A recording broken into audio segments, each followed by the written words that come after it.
This week has been one hell of a week for gaming.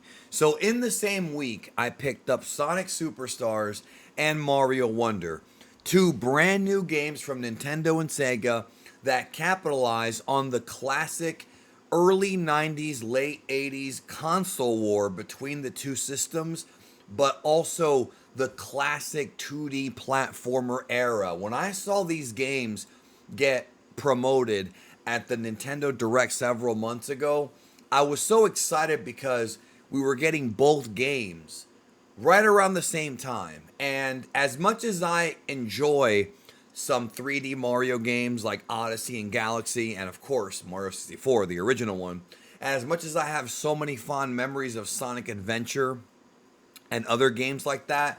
For me, man, I grew up a fan of the 2D era because of my age and the fact that I had friends that I would go to their house. I didn't have a Genesis at first. I had a Nintendo, so Mario was my first platformer. But then, when I learned about Sonic, I fell in love with that character and with that world. So I'm going to be bringing you two reviews in two different videos. On this one, I'm going to talk about Sonic Superstars. And then tomorrow here on World of Geekdom, I'm going to discuss Mario Wonder. So Sonic Superstars is the latest 2D Sonic game to be released by Sega. And this game, you know, Sonic the Hedgehog 4 was Sega's first attempt at going back to the 2D retro area. And that game wasn't really well received. I never got to finish that one. I downloaded it back on the 360 way back in the day. I never got to finish it. So I can't even give you my real thoughts, but I remember reading online that people hated it. And it's weird because you don't know how sometimes in life you grow up liking something, and then when you grow up and go on the internet, people all of a sudden you realize that it's disliked. And it's weird because you kind of see the flaws, but you still kind of hold it close to your heart. That's how I felt about that game, even though I never got to finish it. But then Sonic Mania came out, and Sonic Mania really did feel like more of a tribute, more of a love letter to the 2D Sonic game. With Sonic Superstars, this feels like a sequel. This feels like it's literally right after Sonic and Knuckles. And to me, my opinion, even though I have lots of memories of the original Sonic trilogy as well as Sonic CD and Sonic Spinball, Sonic 3 and Knuckles has always been my favorite Sonic game. And I know it's cheating if you want to combine the two, even though they were meant to be combined with what they called back then lock-on technology. Doesn't matter. Sonic 3 and Knuckles was the grandest achievement in the Sonic franchise, in my opinion, and I absolutely love that game. Sonic Superstars tries to take us back to that era. Here we have a plethora of playable characters: Sonic, Miles, aka Tails, Knuckles, Amy is now playable in this game. And once again, you're trying to stop Eggman from, of course, taking over the world. And this goes back to that classic style. We've got Chaos Emeralds to collect and bonus areas to move our way through. We've got large, huge stages where you can go exploring and try to discover secrets and power-ups and, just really explore and try to discover what is lie there. You've got secret levels that you have to figure out how to get to. You've got crazy boss fights. It really does take me back. And as I'm playing the game, I had a huge smile on my face because it's a game that I was actually kind of surprised that Sega didn't release more of these. Nintendo always dropped in some 2D Marios every few years, usually on the handheld systems. But Sega, not as much, not as frequent, even though that's what brought them to the dance. Collecting Chaos Emeralds, tapping into Super Sonic with its wonderful Dragon Ball Z influence, and being able to be invincible as long as you have rings was just so much fun and such a staple of my childhood and so many other kids' childhoods. Going back to that is awesome. But this game does bear some differences. First of all, it is a multiplayer game if you want. You can play it one player, but you can add more players to the game. Also, we're back to getting Chaos Emeralds, except that this time, every time you get a Chaos Emerald, you unlock a new ability that you can use in the stages. So it's not like you just get the 7 emeralds and become supersonic. Instead, you can actually unlock new powers that can help you with your platforming. And there's one power where you can actually see invisible blocks to get to places you're not supposed to be able to access regularly. There's like a jump, like dash attack. There's all kinds of little bonuses that sort of change the gameplay. And the thing is, the replayability of Sonic Superstars is also something I appreciated, because one thing I loved about Sonic and Knuckles is if you play through the game with Sonic, you get one set of enemies. The levels are one way. You get different final bosses, different stories. And with Knuckles, you get something else. With Knuckles, you can access areas you couldn't access with Sonic in the same stage, as well as your own rival. And everything's sort of different. It's like two different pathways. So you had to play the game at least twice.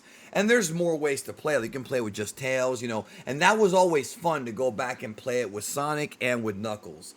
This game is like that, but not quite as, I would say, separated. But you have Sonic, you have Knuckles. You can pick it up. If you've never played a 2D Sonic, you can figure it out. And if you have, the controls are going to be familiar. Jump, you can climb walls with Knuckles. You can do the double punch sort of glide move. That's still there. The spin dash, all of that, all of those mechanics from the old Sega days are still here.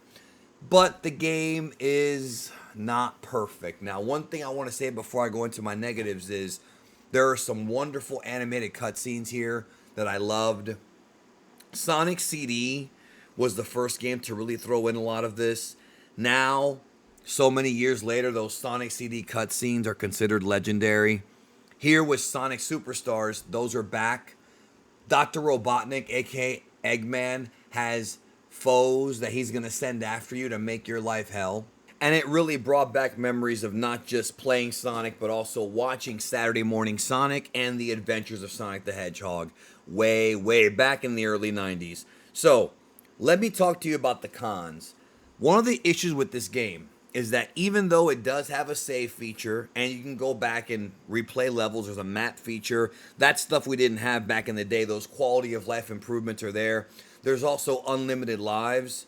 So unlike before, getting a game over is kind of impossible because the game keeps trying you more and more at your mid-level save slots or save points. But man, the difficulty of some of these bosses, about halfway through the game, a little more than halfway, the difficulty is ramped up. Now look, I can understand games being hard. I came from the Nintendo era. I understand that back in those days, you had to really grind it out with a video game, learn all the patterns for everything. And once you figure that out, you really became a true master of that game. For example, Castlevania, Mega Man, all these games and these game franchises have their share of difficulty. But once you figure out exactly where to stand, exactly what to do, you can get through it.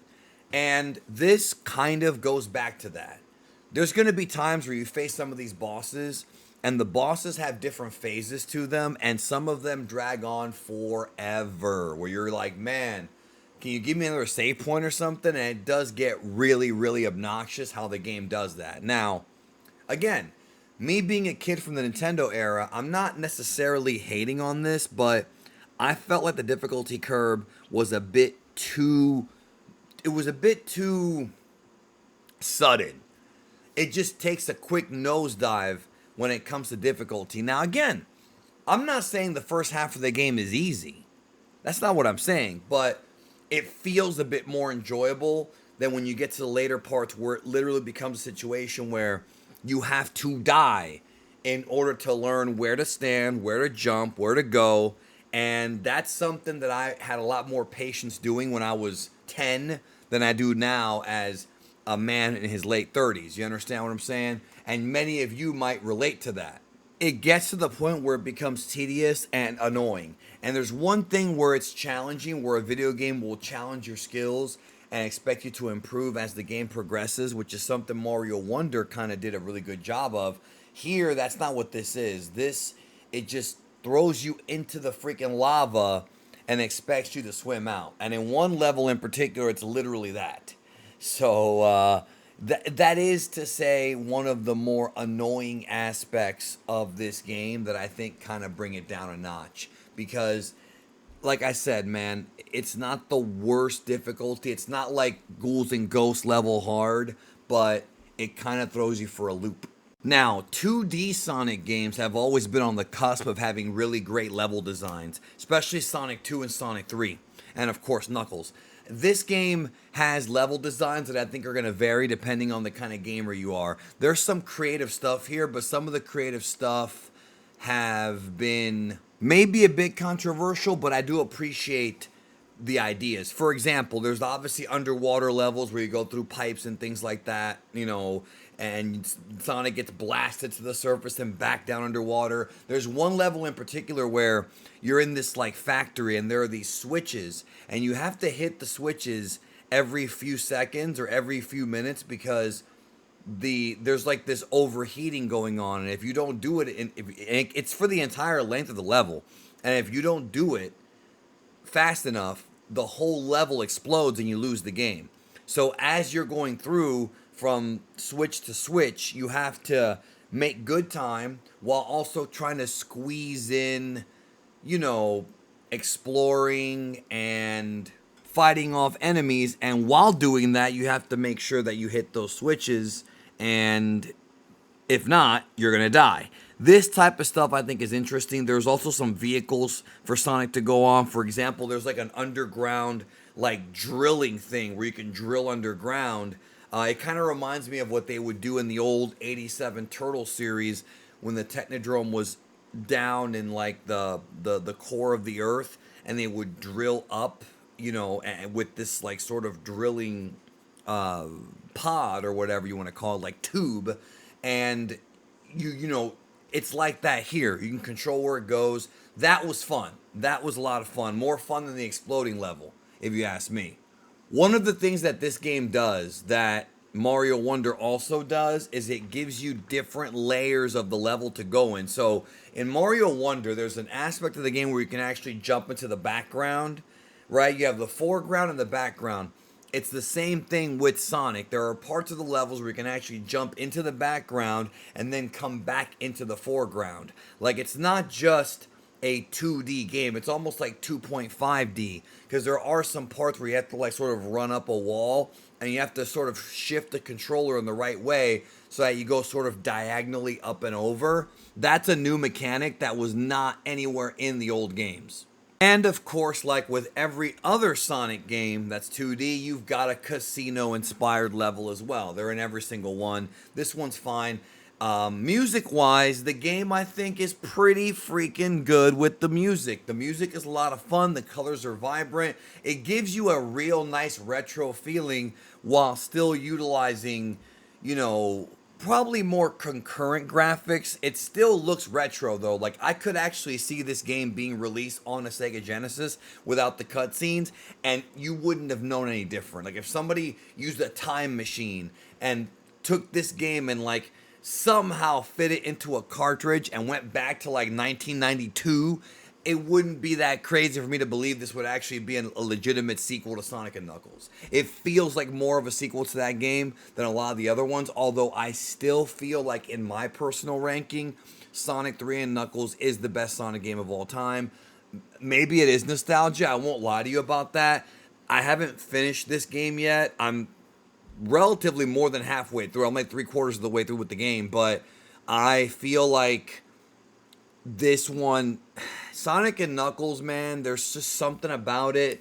Just the perfect level design. I'm not going to sit here and do the whole comparison, but that's a near perfect platformer. This game has a lot of annoyances, and that game had much less annoyances. And maybe it is nostalgia. I won't even lie to you about that.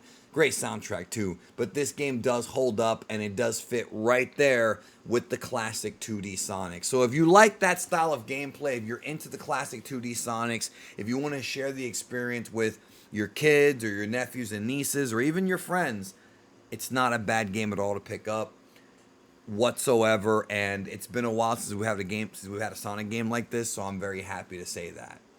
Those are my thoughts. I'll see you tomorrow for Mario Wonders review.